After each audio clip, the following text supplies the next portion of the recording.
বদনাম করে আপনার প্রথম কাজ হচ্ছে আল্লাহর কাছে শুকরিয়াতান আলহামদুলিল্লাহ পড়া।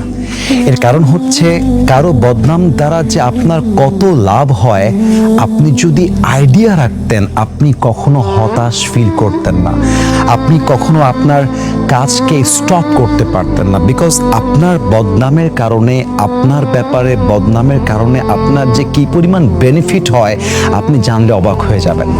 হাদিসে আসছে যে যখন কারো নামে বদনাম করা হয়, যে বদনামকারী তার আমল নামায় যাকে নিয়ে বদনাম করা হচ্ছে তার গুনাহগুলো অ্যাড হয়ে যায়।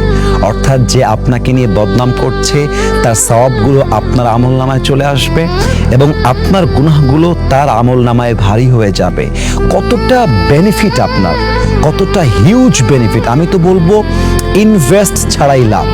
তো আমার কাছে যেটা মনে হয় যে প্রিয় ভাইরা আমার, আপনি যখন ইউনিক হবেন, আপনি যখন বেস্ট হবেন, আপনি যখন সবার চাইতে আলাদা হবেন,